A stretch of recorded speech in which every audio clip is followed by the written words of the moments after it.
The metal chair felt cold under Commander Veltar as he sat in the small room on the space station. His 6 eyes looked around at the strange human machines that would record his words. The lights were too bright for his kind, but he had agreed to this meeting. After 5 years of silence, it was time to speak. Across from him sat a human woman named Lisa Grant. She had dark hair pulled back and wore a simple blue jacket. Her hands held a small device for taking notes. Behind her, 3 cameras pointed. At both of them, Veltar knew that beings across 17 different star systems would watch this recording. Some would be humans. Others would be aliens like himself. All of them needed to hear what he had to say. The woman spoke first. Her voice was calm and steady. Commander Veltar, thank you for agreeing to this interview. You are the first Zephyrian military leader to speak publicly about the war between our species. Why have you chosen to break your silence now? Veltar's mandibles clicked together slowly. This was how his people showed they were thinking deeply about something. The small box on the table changed his clicking sounds into words that all species could understand, because other races must learn what we learned too late, he said. Humans are not what they seem to be on the outside. Lisa wrote something on her device. Your military records show that you fought in 14 major battles against human forces. You commanded over 50,000 Zephyrian soldiers. When you first encountered humans in battle, what did you think of them as enemies? The alien warrior made a sound that humans had learned meant bitter laughter. We thought we were fighting children who had found their parents' weapons. Our spy reports told us that humans had only just learned to travel between stars. They had built only 12 colonies. Their ships looked rough and simple. Their weapons seemed old-fashioned. He stopped speaking and gripped the edge of the table with his scaled hands. We could not have been more wrong about anything in our lives. Lisa leaned forward a little. Can you tell us about your first battle with human forces? Veltar stood up and walked to the window. Outside, stars dotted the black space like tiny diamonds. The Zephyrian High Command chose to attack the human colonies because they looked defenseless. We started with a settlement on a planet called Kepler-4 for to be. Only 10,000 humans lived there. No soldiers, no space weapons, no defenses at all. It should have been easy.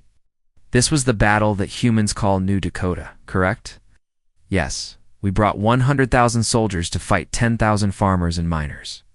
Veltar's reflection in the window looked tired. We expected them to give up in a few hours. Maybe they would send a message asking for mercy. That is what most species do when they face impossible odds. Lisa waited for him to continue. Instead, something happened that our war schools had never taught us about. The colonists fought back with farming tools, mining equipment, and bombs. They made themselves. But that was not the scary part. Commander turned around to face the camera. The scary part was that they seemed to enjoy fighting us. Our experts had studied hundreds of different alien species. Most beings fight because they are afraid, because it is their duty, or because they want to protect their territory. Humans fought like it was a game they had been waiting their whole lives to play. Can you give us a specific example? Veltar walked back to his chair, but did not sit down. There was a human male named Jake Morrison. He locked himself inside a tall building where they stored grain. All he had were hunting rifles and bombs he made from farm chemicals. He held off an entire battalion of my soldiers for 6 hours. The alien's voice became quieter. When we finally broke into his building, we found recordings from inside. He had been laughing the whole time, actually laughing while he killed my people. Not angry laughter or crazy laughter, happy laughter, like someone playing a sport they loved. Lisa's face stayed calm, but her knuckles turned white as she held her writing device tighter. How did the official human military respond when they learned about your invasion? At first, they acted normally. A human ship captain named Roy Martinez came with 1 large ship and 2 small ones. We had 50 ships for every one of his. He sent us a simple message. Veltar sat down again. He said we had 30 minutes to leave, or they would show us why humans should not be allowed to fight wars. What did you do? We ignored him. Thought it was an empty threat. The alien's 6 eyes all focused on the camera at once. Captain Martinez then did something that broke every rule of war that civilized species follow. He flew his big ship directly into our command vessel at full speed. The explosion destroyed 15 of our ships and killed 8,000 of my people instantly. Lisa swallowed hard. Wait, what happened to his other 2 ships? They began playing human war music while they attacked our rescue shuttles. Battle songs from their history. The Marines' hymn and something called Fortunate Son, while they destroyed our ships trying to save survivors. They sang about fighting and dying. Veltar shook his head. No other species in the galaxy makes music about war. It was our first hint that human minds work very differently from ours. Did this change your strategy? We called for backup. More ships, more soldiers. We thought that Captain Martinez was just one crazy human. Surely the rest would be more reasonable. The alien's expression grew darker. We were wrong again. Lisa checked her notes. Admiral Kelly Brooks arrived with reinforcements.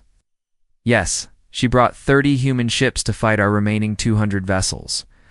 By every rule of space combat, we should have destroyed them easily. Our ships were bigger, our weapons more powerful, our soldiers more experienced. Veltar paused.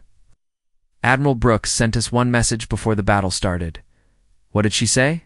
We didn't start this fight, but we are going to finish it? Then she did something that still gives me nightmares when I sleep. The commander stood up again and began walking back and forth. She split her small fleet into 6 groups and attacked us from all directions at the same time. This is not unusual by itself. Many species use this tactic. But how she did it, ... Made it different? Each group fought in a completely different way? One group used normal space battle tactics. Another group used ramming attacks like Captain Martinez. Third group pretended to run away, then exploded their own ships when we chased them. The fourth group used some kind of weapon that made our soldiers too sick to fight but did not kill them. Veltar stopped pacing and looked directly at Lisa. The fifth group somehow got into our communication systems and started broadcasting human comedy shows to our entire fleet. Comedy shows? During a battle? Yes. Apparently humans think. War can be funny under certain conditions. While they were killing us, they wanted us to understand their jokes about it. The alien looked completely confused. The sixth group did something even stranger. They surrendered immediately, let us capture them, then somehow convinced 3 of our ship captains to switch sides and fight for the humans instead. Lisa blinked in surprise. They convinced your own officers to betray you. A human officer named Pete Williams spent 2 days in our prison cells talking to our captains about human ideas of honor and fighting for causes bigger than yourself. By the time we realized what was happening, we had lost 3 capital ships. Without firing a single shot, Veltar shook his head again. Humans do not just fight wars. They convince their enemies to join them. The alien sat down and looked at his hands. That battle taught us that we were not fighting a normal military force. We were fighting something completely new, something that treated war like art, science, and religion all mixed together. Lisa glanced at the time display on her device.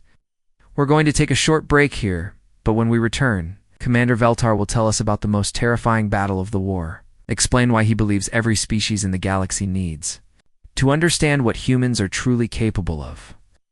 The recording lights dimmed, but Veltar continued staring at his hands, remembering the day his people learned that they had chosen to fight the wrong enemy. The recording lights came back on after the break. Commander Veltar had not moved from his chair. His 6 eyes looked tired, as if remembering the past was draining his energy. Lisa Grant checked her notes and prepared to continue the interview. That would change how the galaxy viewed humanity. Commander, before the break you mentioned that the battle with Admiral Brooks taught you that humans were something completely new. Can you tell us what happened next in that engagement? Veltar's mandibles clicked slowly. The battle lasted 18 hours. That alone should have been impossible. Space battles usually end quickly. One side wins, the other retreats or dies. But humans seem to treat time differently during combat. What do you mean? They fought like they had all the time in the universe? No panic, no rushing? Every move was planned? But they could also change their plans instantly. The alien stood and walked to the window again. Admiral Brooks would send one group of ships to attack us from the left, while we moved to defend. Another group would appear behind us. When we turned to face them, the first group would be somewhere. completely different. Lisa wrote notes quickly. It sounds like they were very organized, more than organized. It was like they could read our minds. Veltar turned back to face her.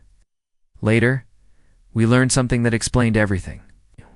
Humans have been fighting wars against each other for their entire history. Every strategy we used, every formation we tried, every trick we thought was clever, they had seen it all before in their own wars. Their own wars? Humans have been killing each other for 50,000 years. They have fought with sticks, stones, metal weapons, explosives, flying machines, and spaceships. Every few years, they invent new ways to destroy each other. Then, they study those ways, improve them, and teach them to their children.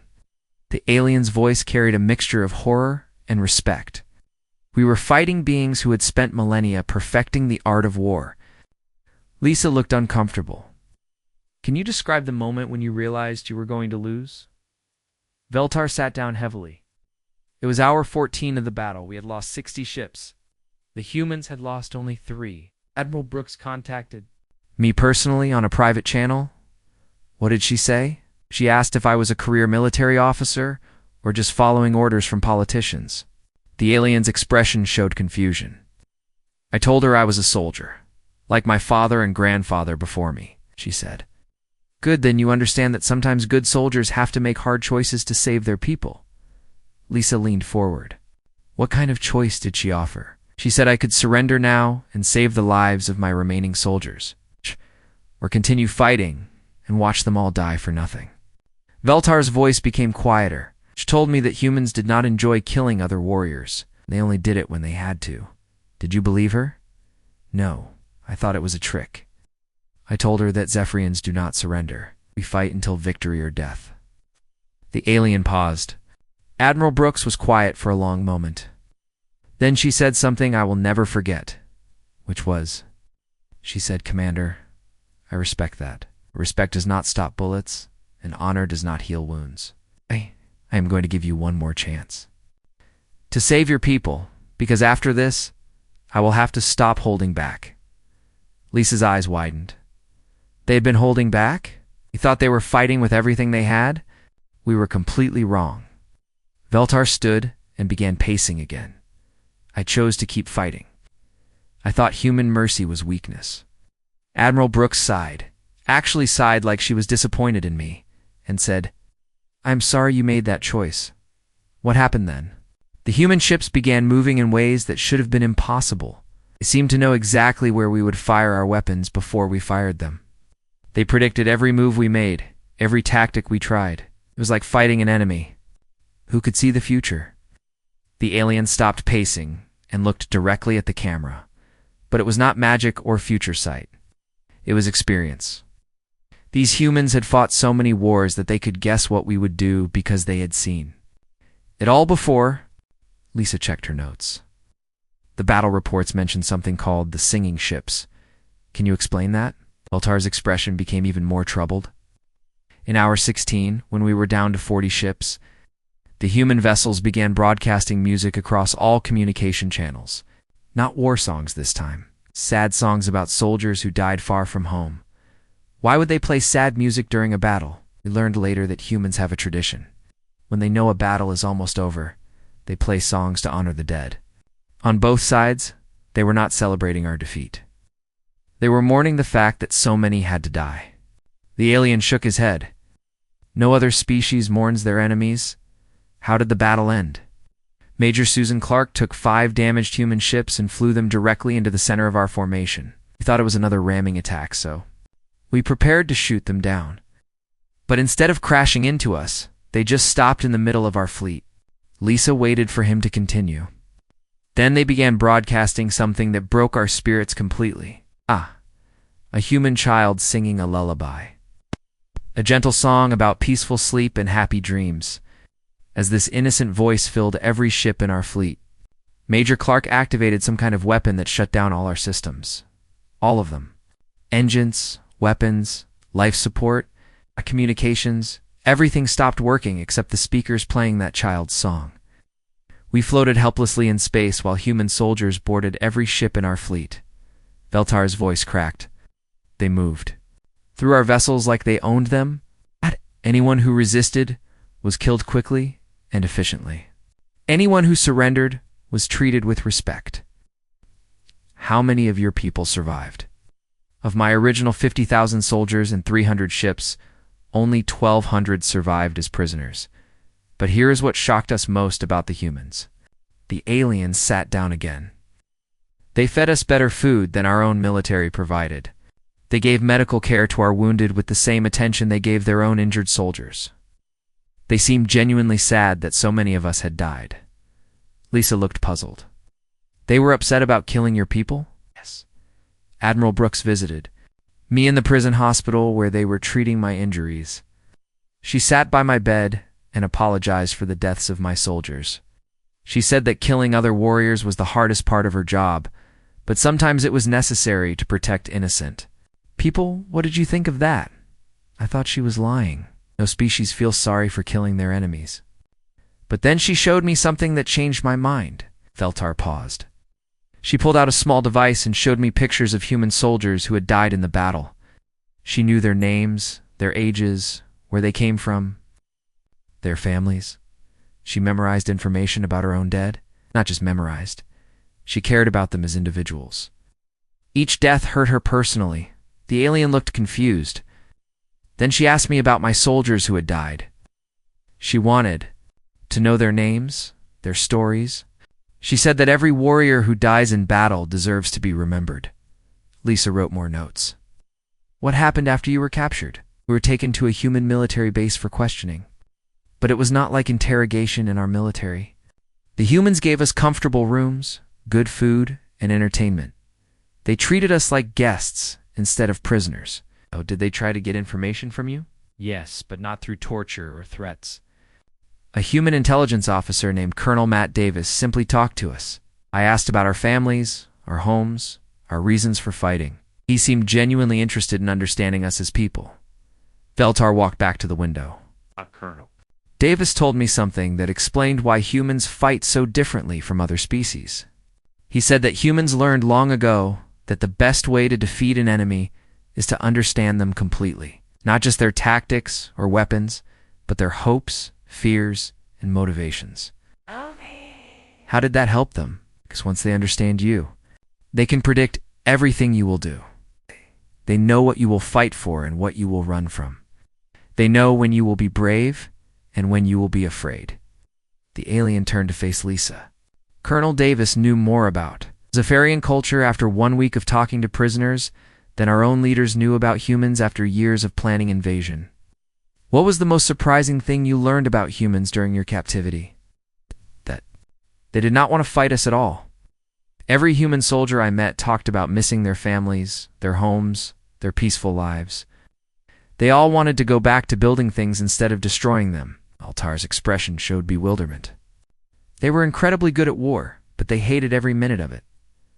Lisa glanced at her time display. Commander, in our next segment, you will tell us about the negotiations that ended the war, and explain why you believe every species in the galaxy should fear humanity's capacity for violence.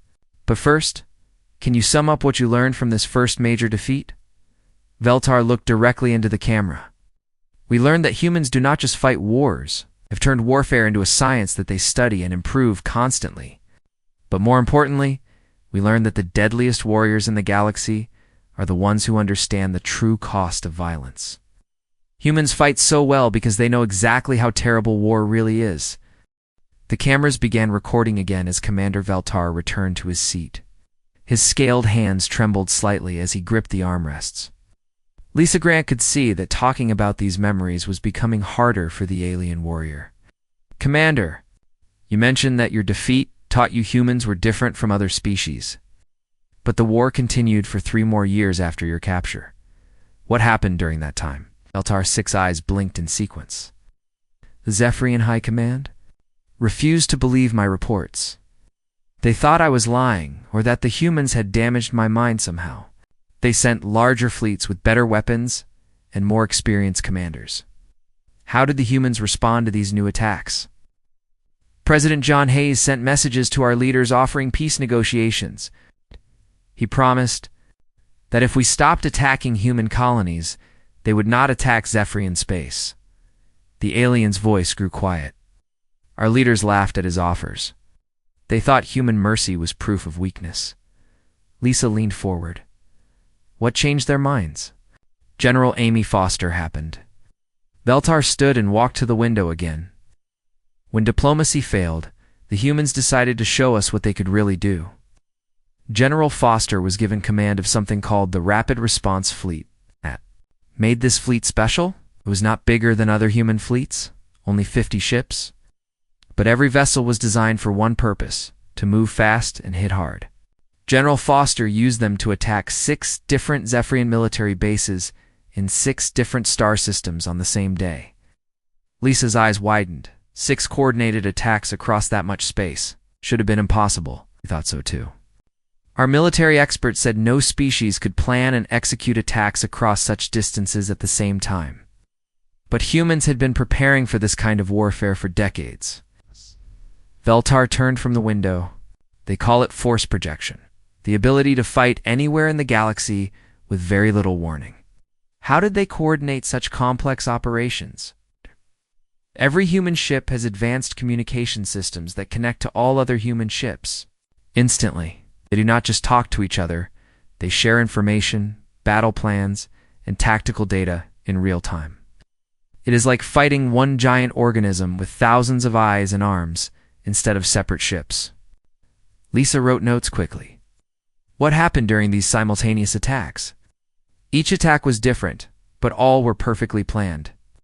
At the Kepler base, they used electronic warfare to shut down our defenses and landed troops who captured the facility without firing a shot.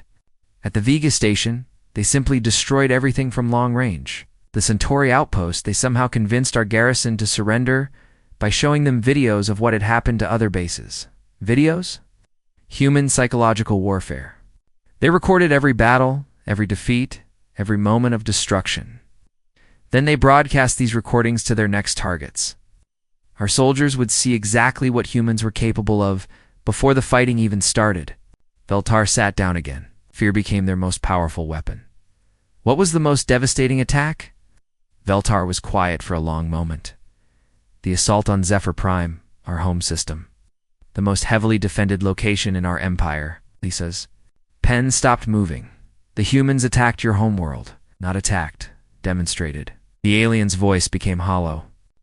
General Foster brought her entire fleet to the edge of our home system, just outside our defense perimeter. Then she sent a message to our planetary government. What did the message say? Do not want to hurt innocent people. We're here. To end this war, you have 1 hour to begin peace negotiations, or we will show you why continuing this fight is a mistake. Veltar S. Hands gripped the chair arms tighter. Our leaders refused. They activated every defense system we had. Thousands of missiles, hundreds of defense platforms, the largest military fleet in our history. What happened when the hour expired? General Foster did something that still haunts every Zephyrian who witnessed it. The alien stood and began pacing. She ordered one single human ship to fly directly toward our planet. One ship against thousands of defenders. Lisa looked confused. Just one ship? That sounds like suicide. We thought so too. Every weapon in our home system fired at that ship. Enough firepower to destroy a small moon. The ship should have been vaporized instantly. Veltar stopped pacing and looked directly at the camera. Instead, it passed through our entire defense network without taking a single hit. How is that possible? The ship was not really there. It was some kind of hologram or projection. While every gun in our system was firing at empty space, 50 real human ships appeared behind our defense lines. They had been hiding somehow, invisible to all our sensors. Lisa's face went pale. What did they do? Nothing? They just sat there behind all our defenses, close enough to destroy every important target on our planet? And General Foster sent another message. Veltar's voice cracked. She said, "We could have destroyed your cities while you were shooting at shadows. We chose not to. This war ends now, or next time we will not be so merciful." Did your leaders surrender? Not immediately. They tried to negotiate from a position of strength. They demanded that the human ships leave our space before any talks could begin. The alien shook his head.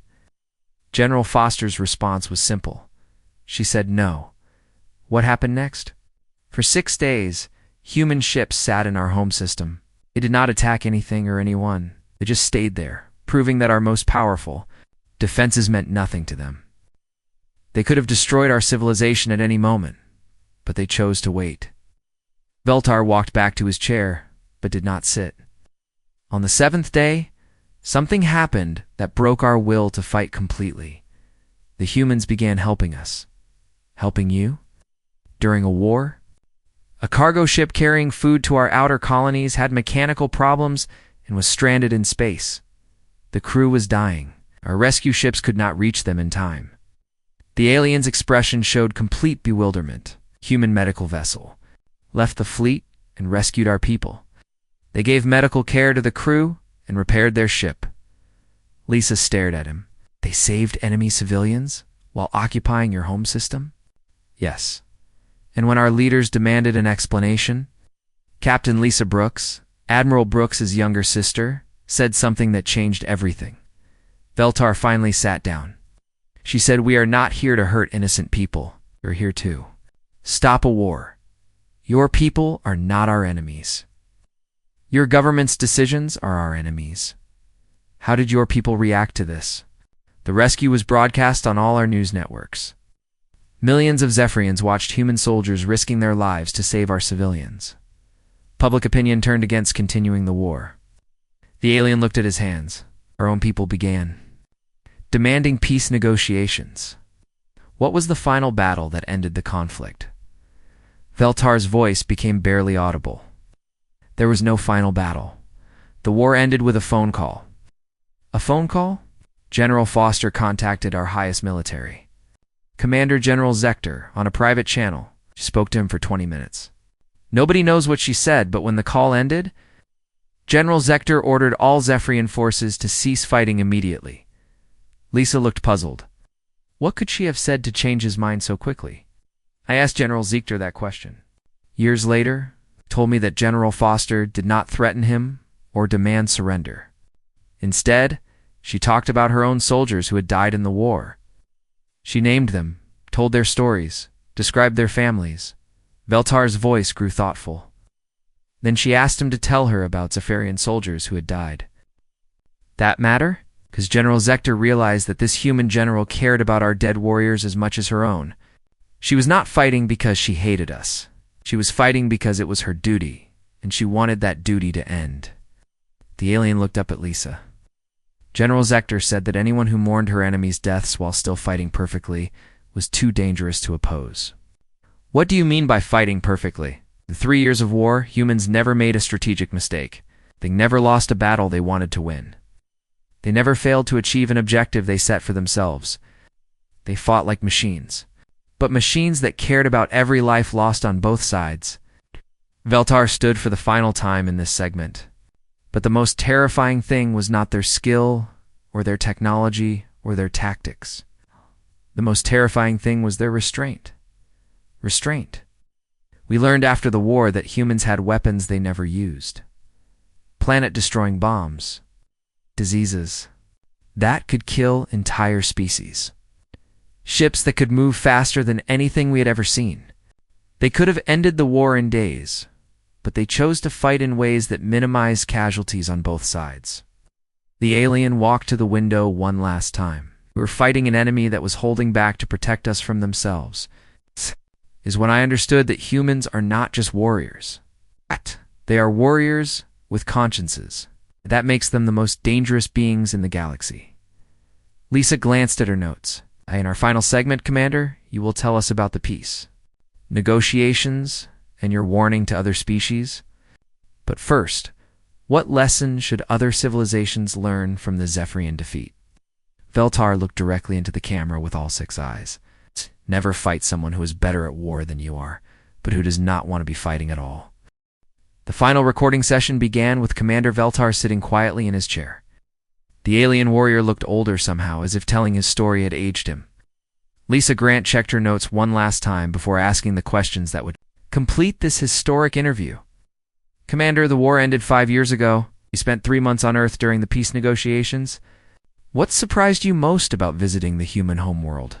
Avatar's mandibles clicked slowly. That humans live every day preparing for war, while hoping they never have to fight again. Every city I visited had monuments to their dead soldiers. Not celebrations of victory, but memorials to loss. Can you describe these memorials?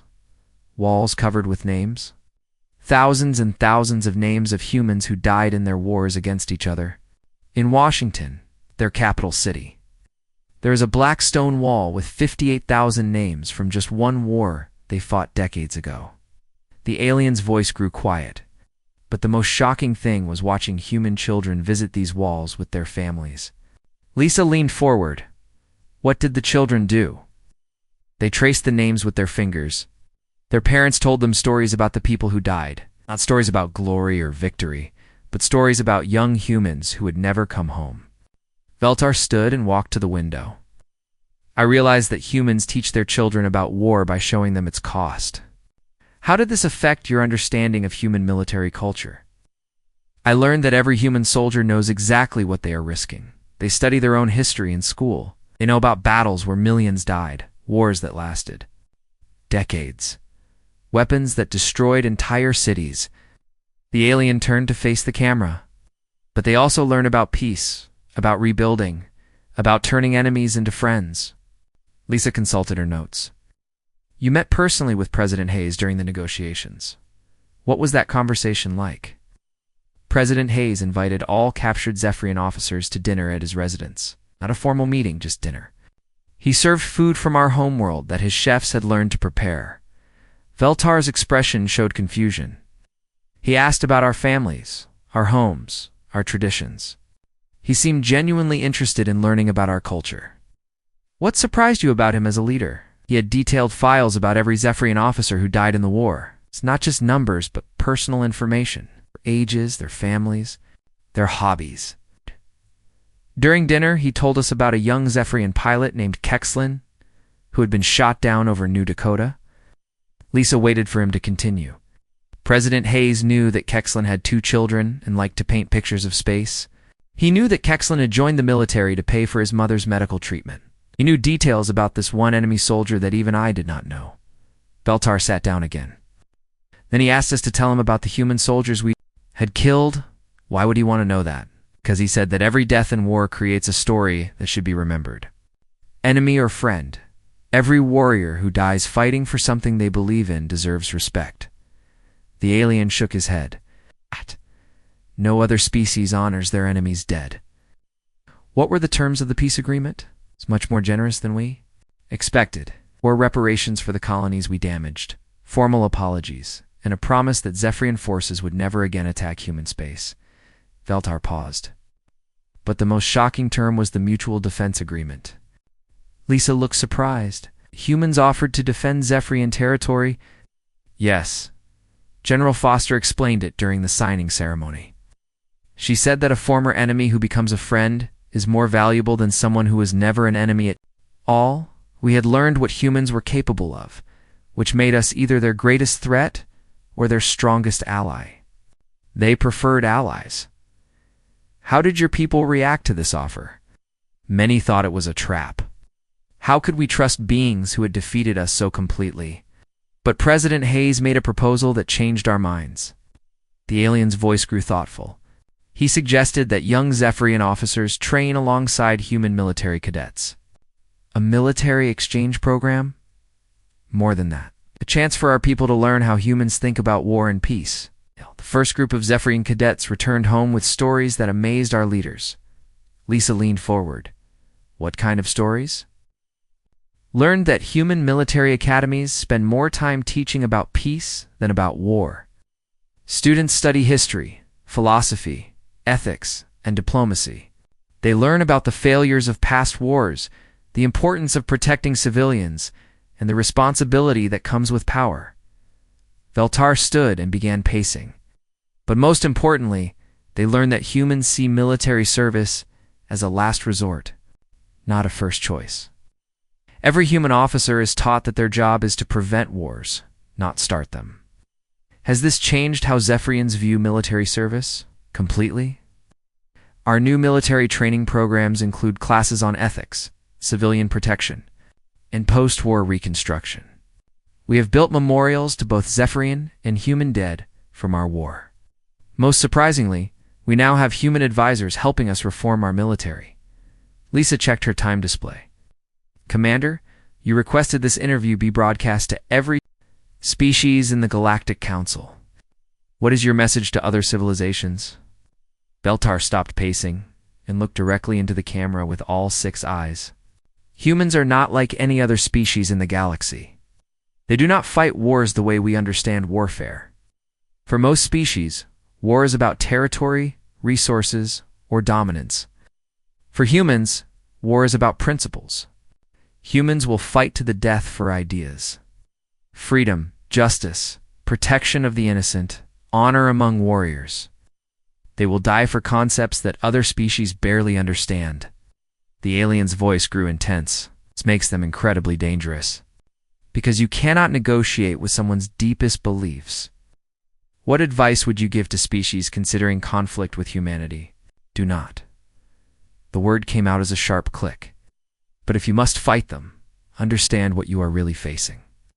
Humans have been practicing warfare longer than most species have existed. They have forgotten more about combat than we will ever learn. Veltar walked back to his chair and sat down. More importantly, humans consider death in battle to be an acceptable outcome. They have a saying, "It is better to die on your feet than live on your knees." This is not poetry for them. They mean it literally. Any other warnings? Yes, if you somehow manage to defeat humans in battle, remember that they consider this a learning experience. They will study your tactics, improve their own methods, and come back stronger. They have never lost a war they were determined to win. Lisa glanced at her final notes. What about species that might want to ally with humanity? Be honest with them. Humans value honesty above almost everything else. They would rather have an honest enemy than a lying friend. Veltar's expression softened slightly. But if they accept you as an ally, they will fight for you as hard as they fight for themselves. Any final thoughts about humanity's place in the galaxy? Commander Veltar was quiet for a long moment before answering. Humans are the galaxy's greatest hope and its greatest fear at the same time. They have the power to destroy entire civilizations, but they use that power to protect the weak and defend the innocent. He stood for the final time and faced the camera directly.